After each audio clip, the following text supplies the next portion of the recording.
Hello guys. जैसे कि आप लोग पहले के वीडियोस में देखा होगा कि हम लोग एक अपना सेशन स्टार्ट किए हैं जिसमें मैं आपको state wise national parks cover करवा रहा हूँ। इससे पहले कई सारी वीडियोस में हमने कई सारे स्टेट्स के नेशनल पार्क्स को कवर किया हुआ है, जैसे जम्मू कश्मीर, उत्तराखंड, हिमाचल प्रदेश, बिहार, हरियाणा, उत्तर प्रदेश। तो इन सब के नेशनल पार्क्स को हम लोगों ने कवर किया है। यानी अगर हम लोग मैप में देखें तो एक सीक्वेंस में हम लोग आगे की तरफ बढ़ रहे हैं यहाँ से।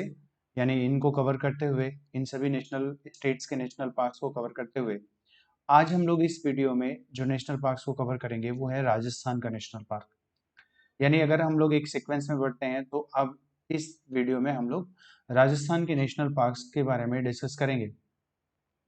बेसिकली अगर देखा जाए तो राजस्थान में 5 नेशनल पार्क हैं जो कि इम्पोर्टेंट है, या जो हमारे एग्जामिनेशन के पॉइंट ऑफ व्यू से इम्पोर्टेंट है।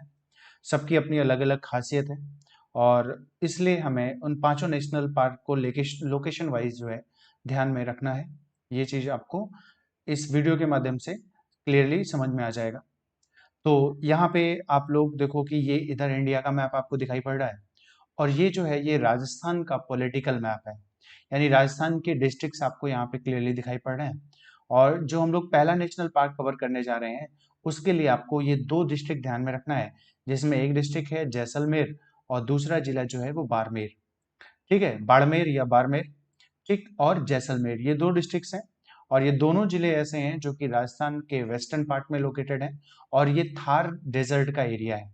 यानी राजस्थान का जो वेस्टर्न पार्ट है, यानी ये वाला हिस्सा, ये थार डेजर्ट में आता है और ये सेमी एरिड रीजन है। यानी ये अभी अर्ध मरुस्थल है और ये कंप्लीटली डेजर्ट रीजन है। Clearly clear. तो ये चीज आपको क्लियरली आपको ये डिस्क्रिमिनेशन इसमें पता होना चाहिए, डिफरेंसेस क्या है, ये चीज आपको ध्यान में रखना है। तो अभी फिलहाल आपको ये 2 डिस्ट्रिक्ट्स ध्यान में रखने हैं, कौन कौन से, जैसलमेर और बाड़मेर, क्योंकि हम लोग जो पहला नेशनल पार्क पढ़ेंगे राजस्थान में उसका रिलेशन यहीं से है। ठीक है, तो देखते हैं हम लोग कौन कौन से नेशनल पार्क हैं राजस्थान में। आपको ये 5 नेशनल पार्क कवर करने हैं, जिसमें एक है डेजर्ट नेशनल पार्क, जिसको हम लोग डेजर्ट को हिंदी में क्या कहते हैं, मरुस्थल। तो मरुस्थल राष्ट्रीय उद्यान। दूसरा है केवलादेव घाना नेशनल पार्क। तीसरा है मुकंदरा हिल्स नेशनल पार्क। और चौथा है रणथंभौर नेशनल पार्क। और पांचवा है सरिस्का नेशनल पार्क। यानी कुल मिलाकर के आपको इन पांचों नेशनल पार्क के बारे में देखना है, ध्यान से पढ़ना है। और ये पांचों बहुत ज्यादा इंपॉर्टेंट हैं। और आप देखोगे अगर प्रीवियस ईयर क्वेश्चन पेपर उठा करके तो ये पांचों पूछे गए हैं, कहीं ना कहीं पूछे गए हैं। और इनके सभी डायमेंशन को हमें कवर करना होगा। ठीक है, तो पांचों इंपॉर्टेंट है, इसलिए आपको ये ध्यान से इसको समझना है। देखो, यहाँ पे अगर हम लोग देखें तो पहला नेशनल पार्क हम लोग जो कवर करने जा रहे हैं वो नेशनल पार्क है डेजर्ट नेशनल पार्क। ठीक है, और डेजर्ट नेशनल पार्क की लोकेशन आप देखो तो ये आपको मैंने डिस्ट्रिक्ट डिक्लेयर आप अभी क्लियर करवाया था, बाड़मेर और जैसलमेर। तो इन दोनों डिस्ट्रिक्ट्स के रीजन में ये पड़ता है। तो फर्स्ट नेशनल पार्क हम लोग किसके बारे में कवर करेंगे, डेजर्ट नेशनल पार्क के बारे में। ठीक है, अब इसमें इसकी खास बातें हम लोग देख लेते हैं, क्या क्या खास बातें हैं। तो ये जो नेशनल पार्क है ये जैसलमेर और बाड़मेर दोनों जिलों में लोकेटेड है। ठीक है, यानी इसकी लोकेशन इन दोनों जिलों में है। आपको मैप में क्लियरली दिखाई पड़ा है कि कहाँ पर लोकेटेड है। और ये थोड़ा सा डेटा है, ये डेटा आपको नहीं ध्यान रखना है ज्यादा, कि जिसमें से अगर ये 3662 स्क्वायर किलोमीटर का जो एरिया है टोटल नेशनल पार्क का, तो जिसमें से 1900 स्क्वायर किलोमीटर जो है वो जैसलमेर डिस्ट्रिक्ट में पड़ता है और बाकी का 1262 स्क्वायर किलोमीटर जो है वो बाड़मेर डिस्ट्रिक्ट में पड़ता है। यानी दोनों डिस्ट्रिक्ट्स में ये पाया जाता है, इसका एक्सटेंशन है। ये बात आपको ध्यान रखना है। और ये 3162 यानी 31 को मल्टीप्लाई करोगे 2 टाइम्स तो 62, तो 3162 इसका एरिया है। और ये एरिया इंपॉर्टेंट नहीं है बट आप ध्यान में रखना। ठीक है, कई बार हो सकता है कि अगर आप यूपीएससी के एग्जामिनेशन में अपेयर हो तो आपको एरिया वाइज नेशनल पार्क को अरेंज करने के लिए दे दिया जाए कि largest area wise largest national park कौन है, फिर उससे कम एरिया का कौन है, उससे कम एरिया का, तो कभी कभी ये यूज में आ सकता है। अब आप देखो ये जो डेजर्ट नेशनल पार्क है इसको 1980 में यूनेस्को ने अपनी वर्ल्ड हेरिटेज साइट में इसको इन्वॉल्व किया। ठीक है, यानी 1980 में इसको यूनेस्को की जो हेरिटेज साइट है, हेरिटेज मतलब क्या हुआ, जो विरासत सूची है या विरासत स्थलों की जो सूची है, उस विरासत स्थलों की सूची में इसको 1980 में शामिल किया गया। और इसको नेशनल पार्क का जो दर्जा दिया गया वो 1992 में दिया गया। तो यहाँ पे आपको एक इंपॉर्टेंट पॉइंट ये ध्यान रखना है कि जरूरी नहीं है कि पहले नेशनल पार्क डिक्लेयर किया जाए फिर यूनेस्को की वर्ल्ड हेरिटेज साइट में डिक्लेयर इसको इंडक्ट करवाया जाए। पहले हो सकता है कि कोई एरिया पहले यूनेस्को की हेरिटेज साइट में इन्वॉल्व हो जाए और उसके बाद में उसको नेशनल पार्क डिक्लेयर किया जाए, जिसका एग्जाम्पल आपको ये दिखाई पड़ रहा है। ठीक है। और ये जो नेशनल पार्क है इसको मैंने अभी आपको स्टार्टिंग में बताया कि इसका एरिया कहाँ पर पड़ता है, थार डेजर्ट में, यानी जो थार मरुस्थल है उस एरिया में ये पड़ता है। तो आप देखो कि डेजर्ट रीजन में नेशनल पार्क अपने आप में एक बड़ी बात होती है। तो ऐसे कंडीशन में आपको ये चीज ध्यान रखना है, थार डेजर्ट एरिया में पड़ता है। थार डेजर्ट एक इंपॉर्टेंट डेजर्ट है, उसको हम लोग ज्योग्राफी में डिस्कस करेंगे। अब यहाँ पे देखो कि ये एक ऐसा प्लेस है जहां पर राजस्थान स्टेट जो है उसकी जो स्टेट बर्ड है, यानी राजस्थान जो है राज्य, उसकी जो स्टेट बर्ड है उसका नाम है ग्रेट इंडियन बस्टर्ड। तो यानी ग्रेट इंडियन बस्टर्ड एक पक्षी है जिसको अभी हम लोग आगे देखेंगे, वो यहाँ पर पाई जाती है, जो कि राजस्थान की स्टेट बर्ड भी डिक्लेयर्ड है। साथ ही साथ में राजस्थान के जो स्टेट एनिमल है वो कौन है, ऊंट या कैमल, वो भी यहाँ पर पाया जाता है। और राजस्थान की जो स्टेट ट्री है, यानी जो राजकीय वृक्ष है, वो कौन सी है, खेजड़ी। तो ये खेजड़ी भी यहाँ पर पाई जाती है। तो और यहाँ पे जो राजस्थान का फ्लावर है जिसको रोहिडा कहा जाता है, ये भी यहाँ पर पाया जाता है। तो आपको ये ध्यान रखना कि राजस्थान के लिए जितने लोग आरएएस का एग्जाम देंगे या राजस्थान पब्लिक सर्विस कमीशन में किसी भी एग्जाम को अपेयर होने जाएंगे, तो आपको ये ध्यान रखना है कि ये एक ऐसा प्लेस है जहां पर राजस्थान की state bird, state animal, state tree और साथ साथ में स्टेट फ्लावर, ये सब कुछ नेचुरली पाया जाता है। ठीक है। तो ये एक इंपॉर्टेंट पॉइंट बन सकता है आरएएस एग्जामिनेशन में कि कौन सा ऐसा नेशनल पार्क है जहां पर ये सारी चीजें नेचुरली पाई जाती हैं, और ये बाकी जगहों के एग्जामिनेशन के लिए भी इंपॉर्टेंट है। ठीक है। तो आपको ध्यान रखना है कि राजस्थान का स्टेट एनिमल कौन है, स्टेट ट्री कौन सा, स्टेट बर्ड कौन सा और स्टेट फ्लावर कौन है। जो जिस स्टेट से बिलोंग कर रहे होंगे, जो एमपी से बिलोंग कर रहा होगा उसको एमपी के कॉन्टेक्स्ट में इस चीजों को देखना है, जो यूपी से बिलोंग करता है उसको यूपी के कॉन्टेक्स्ट में इस चीज को देखना है। तो आप अपने अपने स्टेट्स के से ये ध्यान रखना अपने अपने स्टेट के बारे में कि आपको अपने स्टेट के बर्ड, स्टेट बर्ड के बारे में पता करना है कौन सी है, स्टेट एनिमल के बारे में पता कर लेना है, स्टेट ट्री के बारे में पता कर लेना है और स्टेट फ्लावर के बारे में पता कर लेना है। क्योंकि जब भी आप किसी भी स्टेट का एग्जाम देने जाते हो तो स्टेट स्पेशल से ये क्वेश्चन बनता है। तो आपको यहाँ पे ध्यान रखना है अपने अपने स्टेट्स के बारे में, आपको इसको सर्च करना है, या जिस स्टेट के एग्जाम देने के लिए आप जाओगे वहां के रिलेटेड स्टेट के बारे में भी आपको सर्च करना है। तो ये इंपॉर्टेंट पॉइंट आपने देखा डेजर्ट नेशनल पार्क के बारे में। अब यहाँ पे देखो डेजर्ट नेशनल पार्क में जो सबसे इंपॉर्टेंट पक्षी पाया जाता है, जो कि इंडिया के पॉइंट ऑफ व्यू से ही नहीं पूरे वर्ल्ड के पॉइंट ऑफ व्यू से इंपॉर्टेंट है, ये है द ग्रेट इंडियन बस्टर्ड। ठीक है। तो द ग्रेट इंडियन बस्टर्ड जो आपको पिक्चर में दिखाई पड़ रही है यहाँ पे, ये इस टाइप से एक ये बर्ड है, यानी एक पक्षी है। अब यहाँ पे देखो कि ये बस्टर्ड फैमिली से बिलोंग करती है, और ये हैवीएस्ट जो पक्षियां हैं हमारे यहाँ पे उनमें से एक है। यानी जो हमारे इस समय धरती पर जो हैवीएस्ट, यानी जो भारी या बड़ी पक्षियां हैं उनमें से एक पक्षी जो है वो द ग्रेट इंडियन बस्टर्ड है। ग्रेट इंडियन बस्टर्ड के ऊपर बहुत सारे थ्रेट हैं जिससे इनको बचाने के लिए प्रोजेक्ट भी चलाया जा रहा है। तो आप यहाँ पे देखो, इन 1994 में इसको आईयूसीएन ने एंडेंजर्ड कैटेगरी में शामिल कर दिया। यानी एंडेंजर्ड मतलब इसको संकटग्रस्त, हिंदी में इसको क्या बोला जाएगा, संकटग्रस्त, यानी ये एंडेंजर्ड कैटेगरी में आ गई। और ये जो एंडेंजर्ड कैटेगरी के बारे में मैंने आपको पहले से एक वीडियो बना रखा है इसी चैनल पे। आपको आईयूसीएन में जो रेड डेटा लिस्ट है उस चैनल को, यानी उस वीडियो को अगर आप देखोगे तो उसमें आपको ये सब कुछ कैटेगरी क्लियर हो जाएगा कि कौन किस कैटेगरी के अंतर्गत शामिल किया जाता है।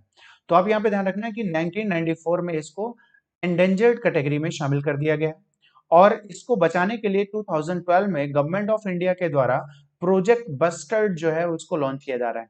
देखो मैं बार बार आपको प्रोजेक्ट पढ़ाता चल रहा हूं, जिसमें मैंने अभी तक आपको प्रोजेक्ट लेपर्ड, प्रोजेक्ट टाइगर और प्रोजेक्ट एलिफेंट ये पढ़ाता चल रहा हूँ।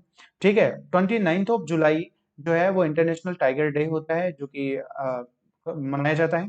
तो आपको ये ध्यान रखना है कि आपसे एग्जामिनेशन में सीधा क्वेश्चन पूछा जाएगा कि ये प्रोजेक्ट कब चला। जैसे टाइगर प्रोजेक्ट कई बार पूछा गया है। ठीक है। अब एलिफेंट प्रोजेक्ट पूछा जा सकता है, लेपर्ड प्रोजेक्ट पूछा जा सकता है, प्रोजेक्ट बस्टर्ड पूछा जा सकता है आपसे। तो आपको ये प्रोजेक्ट ध्यान रखने हैं जब आप उस एरिया को पढ़ो, तभी वहीं से रिलेट करके। तो द ग्रेट इंडियन बस्टर्ड के बारे में आपको इतने पॉइंट्स को ध्यान रखना है। इस नेशनल पार्क के रीजन में चिंकारा पाए जाते हैं, जो कि हिरन की एक प्रजाति हिरन होते हैं। इनको आप देखो, इनको इंडियन गैजल भी कहा जाता है, गैजल भी कहा जाता है। तो ये आपको ध्यान रखना है कि ये दोनों सेम चीज है। और इसको 2003 में वल्नरेबल कैटेगरी में शामिल किया गया आईयूसीएन के। तो आईयूसीएन की लिस्ट में जो है इसको सुभेद या वल्नरेबल कैटेगरी में शामिल किया गया, और ये इस नेशनल पार्क के रीजन में पाई जाते हैं। ठीक है, तो डेजर्ट नेशनल पार्क के बारे में आपको ये दो इंपॉर्टेंट जानवर, और तीसरा यहाँ पे मरुस्थल में पाई जाने वाली लोमड़ी, यानी जो डेजर्ट फॉक्स होती है, जिसको जो पिक्चर में आपको दिखाई पड़ रही है, ये पाई जाती है। इसको फिनेक फॉक्स भी कहा जाता है। ये इंपॉर्टेंट पॉइंट है, आपको ध्यान रखना है कि फिनेक फॉक्स क्या होता है। तो ये डेजर्ट फॉक्स को ही फिनेक फॉक्स कहा जाता है, जो कि मरुस्थलीय क्षेत्र में पाई जाने वाली ये एक लोमड़ी की प्रजाति होती है, जिनके इनके कान बहुत बड़े बड़े होते हैं, जैसे हीट को एब्जॉर्ब कर सके या हीट को बैलेंस कर सके। ठीक है, तो ये डेजर्ट नेशनल पार्क की कुछ खासियत है जिसको आपको ध्यान में रखना है। अब उसके बाद में नेक्स्ट नेशनल पार्क हमारा जो है वो कौन सा है, केवला देव नेशनल पार्क। ठीक है, केवला देव घाना नेशनल पार्क, ठीक, एक इंपॉर्टेंट नेशनल पार्क है।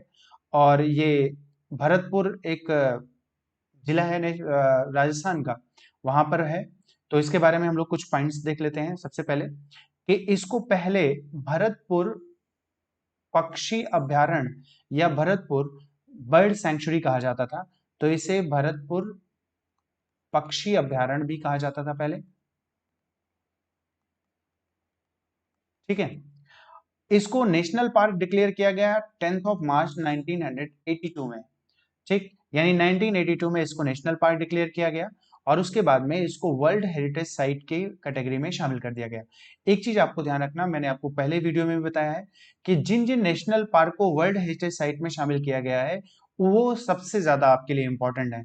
और आपसे क्वेश्चन ऐसे बन सकता है, अगर आप यूपीएससी के एग्जाम में अपेयर हो गए, यूपीएससी का पेपर दोगे, तो आपसे क्वेश्चन ऐसे बन सकता है कि आपको नेशनल पार्क्स की लिस्ट दे दिया जाए और पूछ लिया जाए इसमें से कौन कौन से national park world heritage site में इंक्लूडेड हैं या कौन से नहीं है। इस टाइप से क्वेश्चन बनता है, तो आपको यहाँ पे ध्यान रखना है।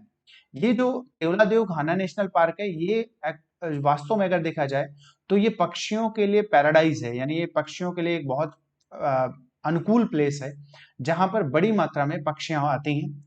और ये एक नेचुरल डिप्रेशन वेटलैंड में शामिल किया गया है। वेटलैंड का मतलब होता है आर्द्र भूमि। ठीक है, वेटलैंड का मतलब होता है आर्द्र भूमि। ईरान में एक जगह है जिसका नाम है रामसर। उस रामसर में एक कन्वेंशन हुआ, और उस कन्वेंशन के दौरान वेटलैंड को डिक्लेयर किया गया। ठीक है, और वेटलैंड जो है, जो दलदल या आर्द्र भूमि होता है, तो ये जो भरतपुर बर्ड सैंक्चुरी है या केवलादेव घाना नेशनल पार्क है, ये वास्तव में एक वेटलैंड है, और जिसको रामसर साइट में शामिल किया गया है। उसी रामसर कन्वेंशन में रामसर साइट्स को का कॉन्सेप्ट लाया गया, और इसमें जो रामसर साइट्स होते हैं उनको ज्यादा तवज्जो दे करके उनको बचाने का प्रयास किया जाता है। तो 1981 में इसको रामसर साइट के रूप में शामिल किया गया या डिक्लेयर किया गया। यहाँ पे देखो आप कि यहाँ पे लगभग 370 से ज्यादा जो बर्ड्स की प्रजातियां हैं, यानी पक्षियों की जो प्रजातियां हैं, वो यहाँ पर आती हैं या यहाँ पर रहती हैं। और साथ ही साथ में यहाँ पे और भी बहुत सारे जानवर रहते हैं जिनको आप लोगों ने आप लोग जानते हो, जिसमें एक जो मृग होते हैं या डियर होते हैं, नीलगाय, ठीक है, पायथन यानी जो सांपों की सांप होते हैं, ये सब यहाँ पे पाए जाते हैं। तो आपको ये ध्यान रखना है कि बेसिकली यहाँ पे सबसे ज्यादा पक्षियों पाई जाती हैं, और पक्षियों के साथ में कुछ जानवर भी पाए जाते हैं। तो अगर आपसे कोई पूछा जाएगा कि केवलादेव घाना नेशनल पार्क किसके लिए फेमस है, तो आपको ये ध्यान रखना है कि ये फेमस किसके लिए, बर्ड्स के लिए फेमस है। ठीक है, यहाँ पे कोई जानवर ज्यादा नहीं फेमस है जितनी की बर्ड्स फेमस हैं। और उस बर्ड में जो एक बर्ड होती है जो साइबेरिया के रीजन में पाई जाती है, जिसको साइबेरियन क्रेन कहा जाता है, यानी साइबेरियाई सारस जिसे कहते हैं, वो आकर के यहाँ पे ब्रीडिंग करती हैं सर्दियों के टाइम पीरियड में। तो ये एक इंपॉर्टेंट प्लेस होता है साइबेरियन क्रेन के लिए। ठीक, और ये अभी आज के 5-6 महीने पहले यहाँ पर कुछ पक्षियां मरी पाई गई थी, जो कि माइग्रेट करके आई थी, तो इसकी वजह से ये बहुत ज्यादा न्यूज में आ गया था। ठीक है, तो इस वजह से इस बार के एग्जामिनेशन के लिए ये बहुत इंपॉर्टेंट है। तो इस नेशनल पार्क के बारे में आपको इतनी बातों को ध्यान में रखना है।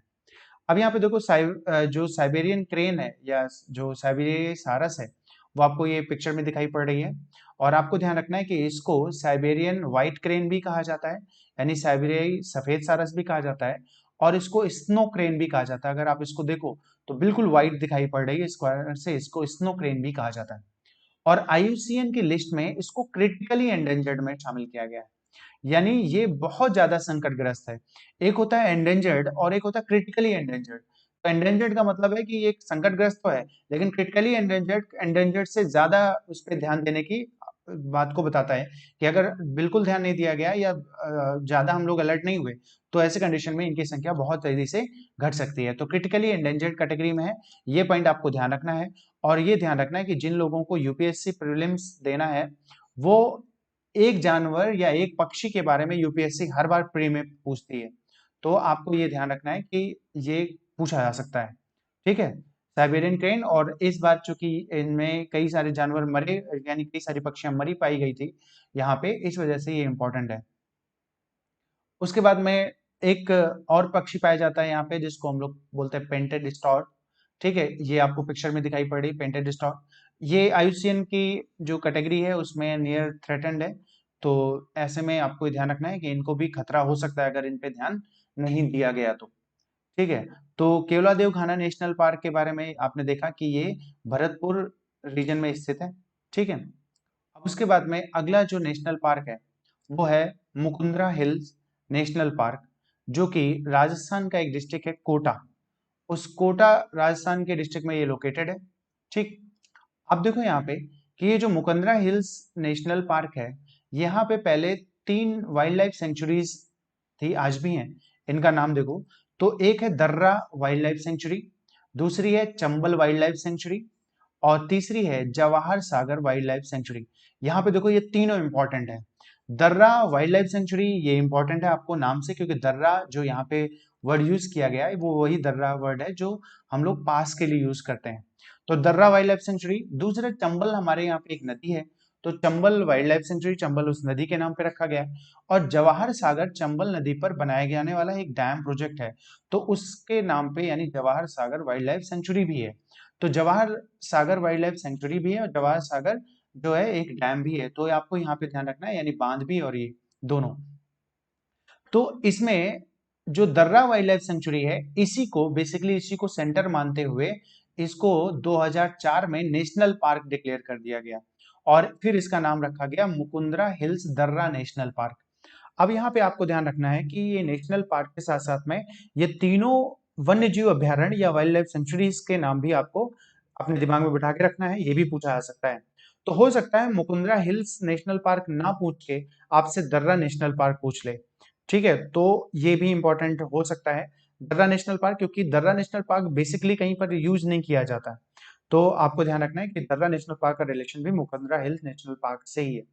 ठीक है, इसका एरिया लगभग 200 स्क्वायर किलोमीटर है, ये जो नेशनल पार्क है। आपको ये ध्यान रखना है कि ये जो नेशनल पार्क है ये 2 पैरेलल माउंटेन्स हैं, जिसमें एक पर्वत का नाम है मुकुंदरा और एक पर्वत का नाम है गगरोला। ये 2 पर्वत श्रेणियां हैं और इन्हीं दोनों पर्वत श्रेणियों के बीच में ये लोकेटेड है। तो ऐसी कंडीशन में आपको ये ध्यान रखना है, ये दोनों माउंटेन रेंज आपसे पूछी जा सकती हैं, कि आपसे यही पूछा जा सकता है कि मुकुंदरा हिल या मुकुंदरा पहाड़ी कहाँ पर स्थित है। तो मुकुंदरा पहाड़ी राजस्थान में स्थित है और उसी पहाड़ी से रिलेटेड जो है मुकुंदरा हिल्स नेशनल पार्क है। तो ये आपको ध्यान रखना है, और ये गगरोला जो हिल है ये भी यहीं पर लोकेटेड है। तो ऐसे कंडीशन में आपको ये दोनों चीज ध्यान रखना है। इस नेशनल पार्क के रीजन में 4 नदियों का प्रवाह होता है। ठीक है, यानी 4 रिवर्स हैं जो कि बाउंड्री फॉर्म करती हैं, जिसमें इन चारों नदियों के देखो एक नदी है जिसका नाम है रामजान, एक है अहू, एक काली और एक चंबल, जिसमें चंबल और काली दोनों ज्यादा इंपॉर्टेंट हैं। ठीक है, तो इन दोनों को ध्यान रखना है, ये दोनों ज्यादा इंपॉर्टेंट नहीं है। अगर जब तक कि आप राजस्थान का पेपर ना दे रहे हो तो, यानी अगर आप आरएएस का एग्जाम दे रहे हो, राजस्थान पब्लिक सर्विस कमीशन में आप एग्जाम दे रहे हो, तो वहां पे इंपॉर्टेंट हो जाएंगी चारों नदियां। लेकिन अगर आप इंडियन लेवल पे एग्जाम दे रहे हो, नेशनल लेवल पे या अदर स्टेट में एग्जाम दे रहे हो, तो ऐसे कंडीशन में आपको 2 नदियों के नाम ध्यान रखने हैं, काली और चंबल। इसको टाइगर रिजर्व डिक्लेयर किया गया 2013 में, यानी मुकुंदरा हिल्स नेशनल पार्क जो है वो टाइगर रिजर्व है। और अगर इसको टाइगर रिजर्व डिक्लेयर किया गया तो इसका मतलब जो है ये टाइगर यहाँ पर पाए जाते होंगे तभी टाइगर रिजर्व डिक्लेयर किया गया। तो आपको ध्यान रखना है कि ये टाइगर रिजर्व के रूप में डिक्लेयर किया गया है 2013 में। उसके साथ साथ में यहाँ पे जो जानवर पाए जाते हैं वो जानवर आप देखो, panther, sloth bear, wolf, leopard, chinkara, spotted deer, wild boar, antelope, sambar, nilgai, jackal, hyena, jungle cat. ठीक है, तो इन सभी जानवरों को हम लोगों ने पहले किसी ना किसी जगह पर पहले डिस्कस किया है। ठीक, स्लॉथ बेयर यानी जो जंगली सुअर होती है, वोल्फ भेड़िया जिसे कहते हैं, लेपर्ड तेंदुआ, चिंकारा भी आपने देखा है, स्पॉटेड डियर जो है हमने उत्तराखंड के वीडियो में देखा हुआ है, वाइल्ड बुल जंगली सुअर। ठीक है, स्लॉथ बेयर यहाँ पे गलती से मैंने सुअर बोल दिया था, भालू। ठीक है, एंटीलोप यानी ये हिरन की प्रजाति है, सांबर भी हिरन है, नीलगाय बेसिकली आप लोगों ने देखा होगा, जैकाल मीन्स जो है वो सियार होता है, हाइना जो है जिसको हिंदी में लकड़बग्घा कहते हैं। ठीक है, जंगल कैट जो है इसको ये बिंगली बिल्ली होती है, जंगली बिल्ली होती है। तो इन नेशनल पार्क्स के बारे में आपको ध्यान रखना है। अब यहाँ पे देखो आप इनके बारे में, जैसे आपने देखा कि हम लोगों ने देखा कि जो डेजर्ट नेशनल पार्क है उसकी लोकेशन इस जगह पे है। ठीक, उसके बाद में ये जो दर्रा वाइल्ड लाइफ सेंचुरी है, इसी दर्रा वाइल्ड लाइफ सेंचुरी के पास में आपने क्या देखा, मुकुंदरा हिल्स नेशनल पार्क। और केवलादेव घाना, ये कहाँ पे, भरतपुर, यानी भरतपुर केवलादेव घाना, उसकी लोकेशन यहाँ पे है। हमने क्या देखा कि डेजर्ट नेशनल पार्क की लोकेशन यहाँ पे, मुकुंदरा हिल्स नेशनल पार्क की लोकेशन इस जगह पे, केवलादेव घाना नेशनल पार्क की लोकेशन इस जगह पे। बाकी अभी आपको देखना है एक नेशनल पार्क कौन सा, सरिस्का, उसकी लोकेशन आप यहाँ पे देख लो। और एक नेशनल पार्क आपको देखना है रणथंभौर। तो रणथंभौर और सरिस्का, इन दोनों की लोकेशन आप देखो। अब यहाँ पे आपको नॉर्थ से साउथ अरेंज करने के लिए क्वेश्चन बनाया जा सकता है, और ये बहुत ही डिफिकल्ट क्वेश्चन बनेगा अगर आप मैप से नहीं पढ़े रहोगे। तो सरिस्का, केवलादेव घाना, रणथंभौर और जो है मुकुंदरा हिल नेशनल पार्क, ये नॉर्थ से साउथ का इनका सीक्वेंस बन जाएगा अगर इस टाइप से क्वेश्चन बनता है तो। ठीक है, अब देखो अगला नेशनल पार्क हमारा जो है वो कौन सा है, रणथंभौर नेशनल पार्क। इसके बारे में भी आपने नाम सुना होगा पहले से, और ये इंपॉर्टेंट नेशनल पार्क है। सवाई माधोपुर एक डिस्ट्रिक्ट है राजस्थान का, उस सवाई माधोपुर डिस्ट्रिक्ट में ये लोकेटेड है। तो आपको यहाँ पे आपको मैंने भी लोकेशन दिखाया है, सवाई माधोपुर डिस्ट्रिक्ट, अभी हम लोग देख लेंगे फिर से।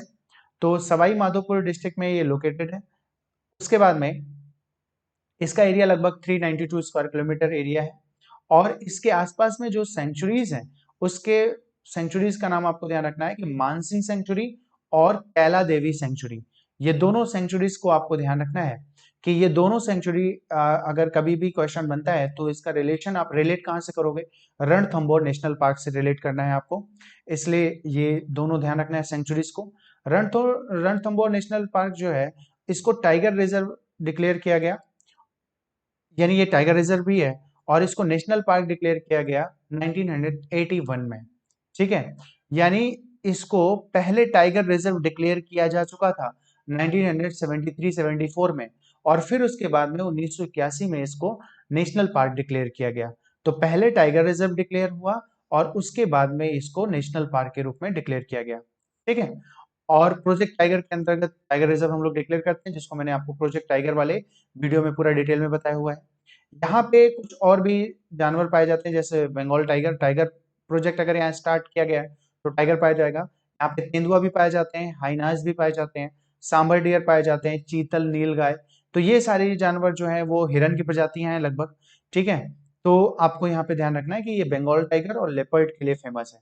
अगर आपसे कोई पूछता है कि रणथंभौर नेशनल पार्क किसके लिए फेमस है, तो रणथंभौर नेशनल पार्क बेसिकली जो फेमस है वो रॉयल बंगाल टाइगर के लिए फेमस है, और इसीलिए ये प्रोजेक्ट टाइगर के अंतर्गत इसको टाइगर रिजर्व भी डिक्लेयर किया जा चुका है। ठीक है, आपको ये ध्यान रखना है, इंपॉर्टेंट पॉइंट। अब उसके बाद में ध्यान रखना है कि ये जो नेशनल पार्क है, ये इंपॉर्टेंट पॉइंट है, बहुत इंपॉर्टेंट पॉइंट है कि ये जो नेशनल पार्क है ये अरावली और विंध्य रेंज जो है उसके जंक्शन पॉइंट पे स्थित है। तो आपको ये ध्यान रखना है कि अरावली और विंध्यन रेंज के जंक्शन पॉइंट पे ये लोकेटेड है। तो ये एक इंपॉर्टेंट पॉइंट है, आपको एग्जामिनेशन में पूछा जा सकता है। और यहाँ पे ध्यान रखना है कि जो चंबल नदी है वो इसके साउथ में, और बनास नदी जो है वो इसके नॉर्थ में बहती है। तो इसके साउथ में चंबल रिवर और इसके नॉर्थ में बनास रिवर जो है फ्लो हो करती है। तो इन दोनों नदियों का रिलेशन आपको यहाँ पे ध्यान रखना है कि ये दोनों नदियां जो है वो इस नेशनल पार्क से यानी रणथंभौर नेशनल पार्क से रिलेटेड है। इस नेशनल पार्क के रीजन में 6 बड़ी झीलें हैं और अगर आप आरपीएससी का एग्जाम दो या आप बेसिकली वैसे भी कोई एग्जाम दो तो वहां पे क्वेश्चन बन सकता है। तो आपको ध्यान रखना है भिलाई सागर, मानसरोवर, मालिक तालाब, राजबाग और पदम तालाब जो है वो यहाँ पर लोकेटेड है। अब यहाँ पे इंपॉर्टेंट क्या है, अगर आपसे कभी क्वेश्चन पूछा जाए कि मानसरोवर झील भारत में कहाँ पर स्थित है। मानसरोवर झील आप लोग एक मानसरोवर लेक पढ़ते हो कहाँ पे, तिब्बत में। लेकिन एक मानसरोवर लेक जो है वो कहाँ पर लोकेटेड है, रणथंभौर नेशनल पार्क के अंदर लोकेटेड है। तो आपको ये ध्यान रखना है कि ये इंपॉर्टेंट पॉइंट बन सकता है कि इंडिया में मानसरोवर लेक कहाँ पर स्थित है। और आपसे ऐसे ऑप्शन दे दिया जाए राजस्थान, उत्तर प्रदेश, मध्य प्रदेश और हरियाणा। ठीक है, आपसे ये पूछा नहीं जाए तिब्बत ये कुछ नहीं, आपसे ऑप्शन क्या दिया है कि इंडिया में मानसरोवर लेक कहाँ पर लोकेटेड है, राजस्थान, उत्तर प्रदेश, मध्य प्रदेश और हरियाणा। तो आपको दिक्कत हो जाएगी। ठीक है, तो इसलिए आपको ये पॉइंट ध्यान रखना है कि मानसरोवर लेक जो है वो यहाँ पर स्थित एक लेक का भी नाम है। ठीक, नेक्स्ट नेशनल पार्क हमारा जो है वो कौन सा है, सरिस्का नेशनल पार्क। इसकी लोकेशन आपने देखा अभी। ठीक है, बिल्कुल नॉर्थ रीजन में। ये मध्य प्रदेश यानी ये जो है वो राजस्थान का एक स्टेट है जिसका नाम यानी राजस्थान का एक डिस्ट्रिक्ट है जिसका नाम है अलवर। अलवर जिले में स्थित ये एक नेशनल पार्क है और इसको भी टाइगर रिजर्व जो है वो पहले डिक्लेयर किया गया और इसको बाद में जाकर के नेशनल पार्क डिक्लेयर किया गया। इसको टाइगर रिजर्व डिक्लेयर किया गया 1979 में और इसे नेशनल पार्क डिक्लेयर किया गया 1982 में। तो पहले टाइगर रिजर्व और उसके बाद में नेशनल पार्क के रूप में इसको डिक्लेयर किया गया। तो सरिस्का नेशनल पार्क अगर टाइगर रिजर्व है तो इसका मतलब ये भी किसके लिए फेमस होगा, टाइगर्स के लिए फेमस होगा। तो आपने राजस्थान में 3 देखा आपने कि पहला कौन सा, मुकुंदरा हिल भी टाइगर के लिए फेमस है। दूसरा जो आपने इसके पहले देखा वो टाइगर्स के लिए फेमस है और सरिस्का नेशनल पार्क भी किसके लिए फेमस है, टाइगर्स के लिए फेमस है। तो ये सारे टाइगर्स के लिए फेमस है। केवलादेव खाना किसके लिए फेमस है, वो बर्ड्स के लिए फेमस है। ठीक है, तो ये चीजें आपको ध्यान रखना। और डेजर्ट नेशनल पार्क किसके लिए फेमस है, तो राजस्थान के जो राजकीय पुष्प है, राजकीय वृक्ष है, राजकीय पशु है, वो सारी चीजें वहां पर पाई जाती हैं। तो आपको ये पॉइंट्स ध्यान में रखने हैं। ठीक, और ये अरावली रीजन के एरिया में लोकेटेड है। अब यहाँ पे देखो कि Sariska is the first tiger reserve in the world to have successfully relocated the tigers. यानी यहाँ पे टाइगर्स चले गए थे यानी खत्म हो गए थे, लेकिन इन्होंने अपने एफर्ट लगा करके फिर से टाइगर्स को उनके नेचुरल हैबिटेट में वापस कर लिया। तो यानी फिर से रिलोकेट कर लिया इन्होंने, टाइगर्स को रिलोकेट कर लिया। तो ये एक बहुत बड़ा अचीवमेंट है और इसके लिए ये वर्ल्ड का फर्स्ट सक्सेसफुली टाइगर रिजर्व है। तो ये इंपॉर्टेंट पॉइंट है आपके लिए, बहुत ज्यादा इंपॉर्टेंट पॉइंट है। ठीक है, तो सरिस्का नेशनल पार्क के बारे में आपको ये इतने इंपॉर्टेंट पॉइंट। उसके साथ साथ में आपको ध्यान रखना है कि ये जो सरिस्का नेशनल पार्क है ये एक मिनरल रिसोर्स रीजन भी है। यानी एक रिच मिनरल रिसोर्स रीजन है जिसमें तांबे का रीजन बहुत बड़ा है यहाँ पे। यानी इस पूरे क्षेत्र में तांबा बहुत बड़ी मात्रा में पाया जाता है, कॉपर पाया जाता है। और जब अगर यहाँ पे तांबा पाया जाएगा तो यहाँ पे माइनिंग करेंगे लोग यानी खनन करेंगे। और जब खनन करेंगे तो उस एरिया का जो नेचुरल हैबिटेट है वो खत्म होगा। तो इसीलिए सुप्रीम कोर्ट ने 1991 में इस रीजन में जो माइनिंग है उसको बैन कर दिया। यानी सुप्रीम कोर्ट के द्वारा इस रीजन में जो खनन किया जाता है उसको बैन कर दिया। लेकिन फिर भी अभी भी खनन हो रहा है, लोग माने नहीं। ठीक है, सुप्रीम कोर्ट के द्वारा बैन किया गया बट अभी लोग इसको यहाँ पे खनन कंटिन्यू कर रहे हैं क्योंकि उन्हें मिनरल चाहिए होता है, कॉपर चाहिए। ठीक, इस रीजन में जो जानवर पाए जाते हैं वो Bengal tiger, hyenas, jackal, wild dog, sambar, chital, nilgai. ठीक है, chousingha, wild boar, langur, monkey, cat, mouse, ये सारी प्रजातियां पाई जाती हैं। ये आपको ध्यान रखना है, ये ज्यादा कुछ खास इंपॉर्टेंट नहीं है। जो इंपॉर्टेंट जानवर है वो यहाँ पे वो कौन सा है, बंगाल टाइगर। ठीक, अब आपको ध्यान रखना है कि इस जो नेशनल पार्क है इसका लगभग 90% क्षेत्र जो है वो एक वृक्ष होता है जिसको कहा जाता है ढोक। ठीक है, वो ढोक जो है वो ढोक एक वृक्ष की प्रजाति है, वृक्ष का नाम है। वो इस पूरे पार्क के लगभग 90% क्षेत्र में फैला हुआ है। तो ये जो वृक्ष है ये इंपॉर्टेंट है, ये आपको ध्यान रखना है कि ये इंपॉर्टेंट है। और ये द हिंदू में आ चुका है इसको कंजर्व करने के लिए। और अगर द हिंदू में आया हुआ है तो इसका मतलब ये आने वाले एग्जामिनेशन के लिए इंपॉर्टेंट है और एग्जामिनेशन में पर्टिकुलर यूपीएससी एग्जामिनेशन के लिए बहुत ज्यादा इंपॉर्टेंट है। ठीक है, तो ये आपको ध्यान रखना है ये सारी चीजें।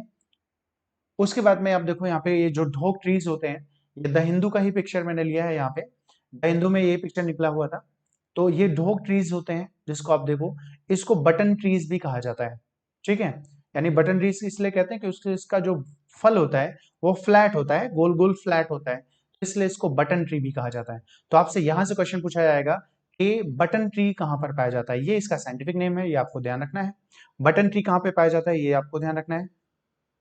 और ये एक इम्पॉर्टेंट जो है वो यहाँ का फ्लोरा ग्रुप का मेंबर है, तो ये बहुत इंपॉर्टेंट है, 90% रीजन कवर किया हुआ है। तो ये ढोक ट्रीज है जिसको आपको ध्यान रखना है। तो ये राजस्थान से रिलेटेड हम लोगों ने इतनी चीजों को कवर किया। और नेशनल पार्क के और जो पूरा सेशन है उसको आपको इस चैनल पे जाकर के देख लेना है सारे स्टेट के, क्योंकि अगर आप सारे स्टेट को देखोगे तभी कुछ फायदा होगा, एक स्टेट का देखने पे कुछ नहीं होगा। और एक एक नेशनल पार्क एक एक दिन में अगर आप देखते हो, यानी एक एक स्टेट का नेशनल पार्क, तो आपको धीरे धीरे चीजें कवर हो जाएंगी। और फिर किसी भी लेवल पे क्वेश्चन आएगा तो आप उस क्वेश्चन को टैकल करने की कंडीशन में रहोगे, ठीक है। और अगर इन जिन नेशनल पार्क से आप परिचित हो चुके हो उनके बारे में कोई न्यूज आती है, कोई उससे रिलेटेड न्यूज आती है, तो आपको उसको नोट कर लेना होगा, ठीक है। यानी उस न्यूज को आपको नोट कर लेना होगा। तो आपने जो नेशनल पार्क्स देखे उनके लोकेशन आपको पता होना चाहिए। लोकेशन आपने यहाँ पे स्टार्टिंग में आप देखो कि यहाँ पे आपको 3 नेशनल पार्क, जैसे desert national park, Ranthambore national park और भरतपुर यानी केवलादेव घाना, यहाँ पे आपने क्या देखा, सरिस्का, और यहाँ पर आपने क्या देखा, मुकुंदरा हिल्स। तो ये लोकेशन है, आपको इन लोकेशंस को ध्यान में रखना है। अब जैसे आप स्टेट्स, जब आपको डिस्ट्रिक्ट देखना होगा, तो जैसे मैंने अलवर डिस्ट्रिक्ट की बात की तो यहाँ पे आपको जाना है, भरतपुर डिस्ट्रिक्ट की बात की तो यहाँ पे आपको जाना है, सवाई माधोपुर डिस्ट्रिक्ट की बात की तो इस रीजन में आपको जाना है, कोटा डिस्ट्रिक्ट की बात की तो यहाँ पे जाना है, और जोधपुर और बाड़मेर की बात की तो यहाँ, जैसलमेर और बाड़मेर की बात की तो ये इस रीजन में। तो आप देखो कि स्टेट्स को यानी डिस्ट्रिक्ट कौन कौन से आपको ध्यान रखना है, जय यहाँ पे ये दोनों, उसके बाद में अलवर, भरतपुर, सवाई माधोपुर और कोटा, इन्हीं जगहों पर ये सारे नेशनल पार्क राजस्थान के लोकेटेड है, ठीक है। तो इसको आपको देखना है, होप आप लोग को क्लियर समझ में आएगा। जो भी नहीं समझ में आएगा वो आप डाउट के रूप में आप कमेंट बॉक्स में कर देना, मैं उसका आपको डाउट क्लियरली बता दूंगा। Thank you so much.